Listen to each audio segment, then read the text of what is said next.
हम हर चीज बर्दाश्त कर सकते हैं, हमारे नबी करीम सल्लल्लाहु अलैहि वसल्लम के खिलाफ गुस्ताखी किसी सूरत में बर्दाश्त नहीं की जाएगी। फडणवीस, अजीत पवार, वो रामगिरी का गला पकड़ के बाहर लाओ, नहीं तो हमको बताओ। अस्सलाम वालेकुम दोस्तों, कैसे हैं? उम्मीद है सब खैर आफियत से होंगे। दोस्तों, अभी हमने इम्तियाज़ जलील साहब की बहुत छोटी सी आपको वीडियो दिखाई है। आप पूरी वीडियो देखेंगे तो आपकी आंखों से आंसू आने लगेंगे। इतनी दमदार तकरीर आज तक किसी राजनेता ने नहीं की। इम्तियाज़ जलील साहब ने कहा, आका सल्लल्लाहु अलैहि वसल्लम की मोहब्बत की खातिर मैं ऐसी कुर्सी को ठोकर मारता हूँ, लाख कुर्सियों को ठोकर मारता हूँ। बहुत दमदार तकरीर है। इम्तियाज़ जलील साहब ने बहुत कुछ कहा इस तकरीर के अंदर, बहुत आका सल्लल्लाहु अलैहि वसल्लम के नामों से रिसालत की खातिर। आपने देखा कि कितना बड़ा जन सैलाब इम्तियाज़ जलील साहब अपने साथ मुंबई लेकर के पहुँचे थे। उससे अगले दिन असुद्दीन ओवैसी साहब इम्तियाज़ जलील साहब पहुँचे। बहुत भारी तादाद में एक मजमा था और बारिश हो रही थी। इम्तियाज़ जलील साहब ने बहुत दमदार अपनी तकरीर किया। दोस्तों, सल्लल्लाहु ताला अलैहि वसल्लम की मोहब्बत में ये लोग मैदान में आ चुके हैं। हमें और आपको भी इन लोगों का साथ देना चाहिए कि मोहम्मद से वफा तो हम तेरे हैं, ये जहाँ चीज़ है क्या लोहो कलम तेरे हैं। आइए दोस्तों, आपको वीडियो दिखाते हैं, चलते हैं वीडियो की तरफ। वीडियो को पूरा देखिएगा दोस्तों, आप देखेंगे तो यकीनन आपकी आंखों से आंसू आ जाएंगे। और दोस्तों, वीडियो को ज़्यादा से ज़्यादा शेयर करिएगा। आइए चलते हैं वीडियो की तरफ।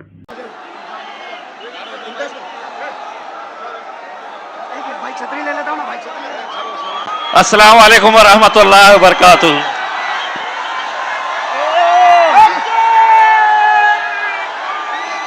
अगर हमारी आवाम पानी में भीगकर यहां पर इतने घंटों से बैठी है तो हमारा भी फर्ज है कि हम आपके साथ वैसे ही खड़े रहे। हमारे लिए अल्हम्दुलिल्लाह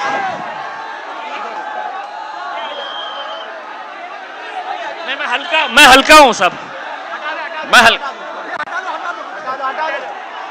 एक के ऊपर एक रख दो। अरे नहीं, अच्छा माइक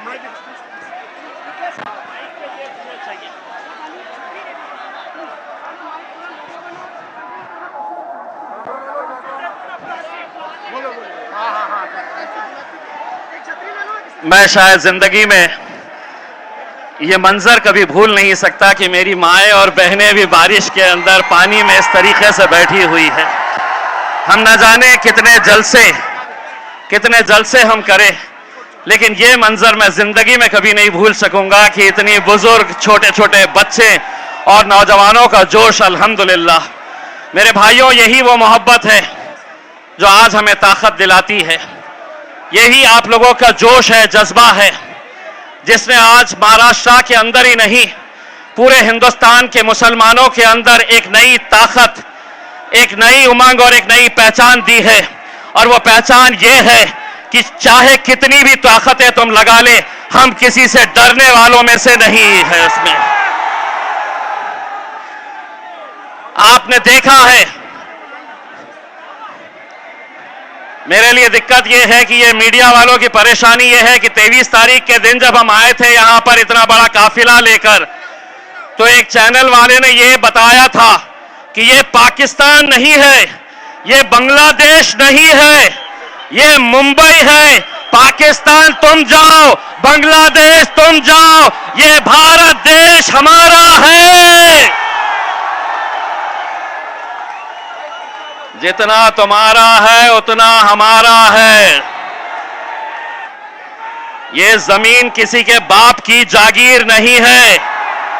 हुकूमतें आएगी, हुकूमतें जाएगी, लेकिन एक बात हम दोबारा, ये रिकॉर्ड कर रही है, एक बार हुकूमत को दोबारा कह रहे हैं, हमारे सब्र का इम्तिहान मत लो।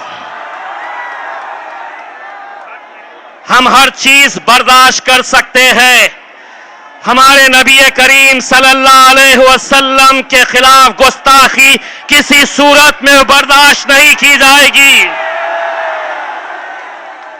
अभी तो सिर्फ एक झलक दिखाए थे, और अगर इसके बाद भी तुम अपने रवैये के ऊपर अड़े हैं तो चलिए हम भी तैयार हैं। कितना तुम क्या क्या करने वाले हैं। महज पुलिस की मदद लेकर हमें रोका जा रहा था, मुझसे कहा गया कि नहीं, तुम निकाल नहीं सकते हैं, रैली निकाल नहीं सकते हैं, तुम्हें परमिशन नहीं दी गई है। मैं बोला, ए सुन, मैंने मांगा नहीं तुझसे परमिशन, मैं निकल रहा हूं। और हुकूमत की आंखों में आंखें डालकर मैंने ये कहा कि पहले तो मैंने जब ऐलान किया कि 23 तारीख को मुंबई चलना है, तो उस वक्त मैंने ऐलान किया था कि महाराष्ट्र के इतिहास में इतनी बड़ी रैली देखी नहीं गई होगी। लेकिन जिस दिन निकलने का वक्त आया, सुबह सुबह मीडिया वाले आए, तो मैंने उन्हें एक बात बताया, और उन्हें यह बताया मैंने कि हिंदुस्तान के तारीख के अंदर इतनी बड़ी रैली मुसलमानों ने कभी निकाली नहीं होगी, जो आज अल्हम्दुलिल्लाह तुम्हें देखने को मिलेगी। यकीन मानिए, मेरा इसमें कोई ये नहीं है। मैंने सिर्फ अपने हुजूर की मोहब्बत में, अपने नबी की मोहब्बत में मैंने सिर्फ आवाज लगाई, और अल्हम्दुलिल्लाह काफिला बढ़ता गया, और ऐसा बढ़ा कि पुलिस वाले मुझसे खुद पूछ रहे थे, इतने आए कहां से।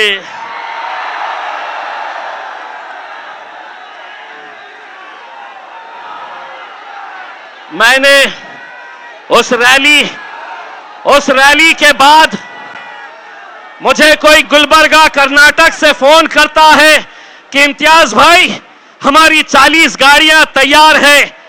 कोई उत्तर प्रदेश से, कोई गुजरात से कहता है कि आवाज दो, हम पहुंच जाएंगे।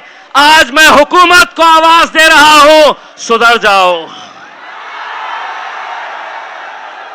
इसमें सौदा नहीं होगा, किसी तरह का कोई समझौता नहीं होगा। मुझे इस बात का बड़ा अफसोस है कि उस रैली के बाद जो हमारे अपने हैं, जो अपने आप को मुसलमान कहते हैं, जिन्हें मालूम है कि मुसलमानों के लिए हमारे नबी करीम सल्लल्लाहु अलैहि वसल्लम, हम उन्हें अपनी जान से ज्यादा मोहब्बत करते हैं, उनके लिए जान कुर्बान करने के लिए तैयार है। उन्होंने मीडिया से कहा कि नहीं, ये जो इतने सारे लोग आए हैं, इन्हें सियासत करना है, इन्हें राजनीति करना है। अरे मेरे आका के नाम के ऊपर ऐसे सौओं से कुर्सियां कुर्बान करेंगे हम, कोई फर्क नहीं पड़ता। 22 तारीख की रात मुझे ये बताया गया कि इम्तियाज भाई, इतना बड़ा आप रिस्क मत लीजिए। पहले आप खासदार थे, मेंबर ऑफ पार्लियामेंट थे, आपकी हिफाजत करने की जिम्मेदारी सरकार की थी। आप इतने सारे लोगों को लेकर निकल रहे, अगर कुछ हो गया तो आपके ऊपर आएगा। मैंने कहा, ये जितने लोग चल रहे हैं, ये सिर्फ एक आवाज के ऊपर चल रहे हैं, और वो आवाज यही है कि तेरा मेरा रिश्ता क्या, तेरा मेरा रिश्ता क्या। ये सोच रहे थे कि तुम ही लगाओगे। अरे अल्हम्दुलिल्लाह, इसके लिए हम अपनी जानें कुर्बान कर सकते हैं। सुनो, इसके लिए हम अपनी जानें कुर्बान कर सकते हैं। तो एक मर्तबा जाकर एकनाथ शिंदे, देवेंद्र फडणवीस, अजीत पवार, वो रामगिरी का गला पकड़ के बाहर लाओ, नहीं तो हमको बताओ। कोई भी भगवा चोला पहनकर, मैं साधु, मैं महाराज, और हद तो ये हो गई, मुख्यमंत्री साहब, आप महाराष्ट्र के मुख्यमंत्री हैं, आप किसी एक जात के और किसी एक धर्म के नहीं है, मेरे भी मुख्यमंत्री हैं आप। लेकिन मुख्यमंत्री एकनाथ शिंदे कितने होशियार हैं, अब मैं आपको बताता हूं। जब ये रामगिरी ने हुजूर के खिलाफ गुस्ताखी की तो दूसरे ही दिन एक नाथ शिंदे आए, उसको बाजू बिठाया और उन्होंने कहा मराठी में, तुमच्या केशाला ही हाथ लावू देणार नहीं, तेरे बाल को भी धक्का नहीं लगने देंगे। 2 दिन पहले मैंने उसकी तस्वीर देखी तो पता चला वो तो गंजा है, टखला है, बाल ही नहीं है। आप गौर से उसकी तस्वीर देखो, टखले को बोल रहे तेरे बाल को भी धक्का नहीं लगने देंगे। वाह, आप समझे ये कौम मुर्दार हो चुकी है, इनमें जान बची नहीं है, इनके तरफ से कोई बोलने वाला नहीं है, इनकी तरफ से कोई आवाज उठाने वाला नहीं है। अरे हमने तो सिर्फ एक छोटी सी झलक दिखाए, जिस दिन दोबारा ये ऐलान करेंगे, कोई इसके अंदर हम नहीं चाहते हैं कि कोई राजनीति का झंडा इसमें आए, किसी पार्टी के बैनर के तले नहीं, लेकिन मैं इस महाराष्ट्र के और इस मुल्क के मुसलमानों से हाथ जोड़कर यह अपील करना चाहता हूं, कब तक हम इस तरह बटे रहेंगे? अगर आज इस हद तक बात पहुंच चुकी है कि हमारे नबी के खिलाफ भी अगर गुस्ताखी खुलेआम हो रही है और हम अलग अलग उसमें बटे हुए हैं, मेरे भाइयों, एक बार बाहैसियत मुसलमान हमको एक ताकत बनकर खड़े रहना है। तुम रहो किस जमात में रहना चाहते, किस पार्टी के अंदर रहना चाहते हैं, तुम रहो, लेकिन इस मामले के अंदर अगर एक आवाज बनकर खड़े रहे, यकीन मानिए इस कौम के अंदर इतनी ताकत है कि अच्छी अच्छी हुकूमतों को यह झुका सकती है। मेरे भाई, हमसे हमारे दूसरे गैर कौम के लोग पूछते हैं कि आखिर आपके मोहम्मद पैगंबर मुस्तफ़ा सल्लल्लाहु अलैहि वसल्लम आपके लिए क्या मायने रखते हैं? तो मैं उनसे सिर्फ यही कहता हूं, हमने आंखों से देखा नहीं है मगर, हमने आंखों से देखा नहीं है मगर उनकी तस्वीर सीने में बसाए हुए है। हमने आंखों से देखा नहीं है मगर उनकी तस्वीर सीने में बसाए हुए हैं। मेरे भाई, उस पर कार्रवाई नहीं हुई इस रामगिरी के ऊपर, तो महाराष्ट्र के छोटे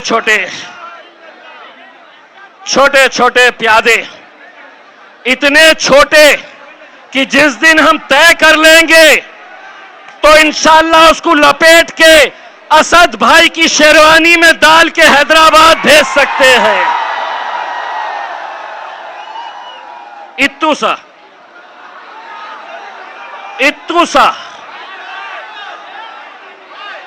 और वो समझ रहा है कि मैं कुछ भी बोलूंगा हुकूमत मेरा साथ देगी। अरे खुद अकेले घूमता नहीं है, 6 गाड़ियां लेकर, बाउंसर्स और पुलिस वाले लेकर, अगर सही मर्द का बच्चा है तो इस इलाके में अकेले बुलेट के ऊपर आके बता, सड़क चलते लड़के तेरे को टप्पू कैसा मारेंगे। वरना आज मेरे शहर औरंगाबाद में आकर देख, इम्तियाज जलील आज भी अकेले बुलेट के ऊपर घूमता है, किसी माइकल आल में हिम्मत नहीं है कोई रोक सके। मस्जिद में घुस के बोले मुसलमानों को चुन चुन के मारेंगे। आपा हटा दो, सब हटा दिए, ये हटा दीजिएगा पीछे, ओ आपा पीछे।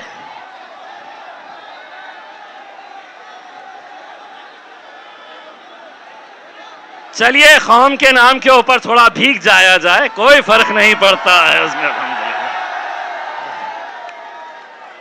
तो इस तरह के बयानात होने के बावजूद भी मैं आज हुकूमत से यह सवाल कर रहा हूं, क्या इस तरह का बयान अगर हमारे मुंह से, हमारी जबान से निकलता तो शायद ये ग्राउंड छोड़ने से पहले खाकी वर्दी वाले आके हमारे सामने खड़े हो जाते।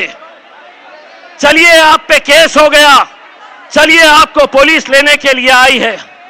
हम यही कहना चाहते हैं कि सियासत के अंदर अगर आप इतने घटिया तरीके के ऊपर आ गए हैं सिर्फ अपने राजनीतिक मफाद की खातिर, ये मुल्क हमारा है, ये मुल्क आपका है, हिंदू मुस्लिम सभी लोग एक साथ मिलकर रहते हैं, यही हमारी खूबसूरती है इस मुल्क की। लेकिन सिर्फ उस सियासी कुर्सी पर बैठने के लिए अगर आप इस तरह की घटिया राजनीति करेंगे, कुछ भी कहेंगे, कुछ भी बोलेंगे और आप ये समझेंगे कि हमें सुनना है, हम सिर्फ सुनने का काम करेंगे, तो एक बात फिर से सुन लो। एकनाथ शिंदे साहब, देवेंद्र फडणवीस जी, अजीत पवार, शरद पवार, उद्धव ठाकरे, नाना पटोले और पिल्लो, तू भी सुन ले। पिछले 76 सालों से तुम लोग बोलते आए थे और हम सुनने का काम करते थे। अब मजलिस आई है, अब हम बोलेंगे और तुम्हारे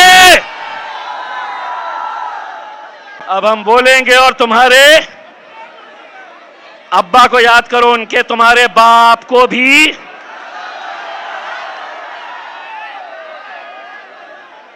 अब हम बोलेंगे और तुम्हारे, अबे सुनाओ उनको।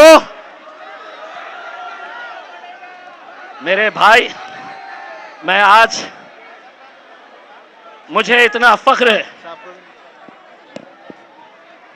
मुझे आज इतना फख्र है, मुझे आज इतनी खुशी है कि मेरे कायद बैरिस्टर असदुद्दीन अवैसी साहब जब होटल से निकल रहे थे तो उन्हें बहुत सारे लोगों ने कहा कि साहब बारिश बहुत तेज हो रही है, आज जलसा करना मुमकिन नहीं है।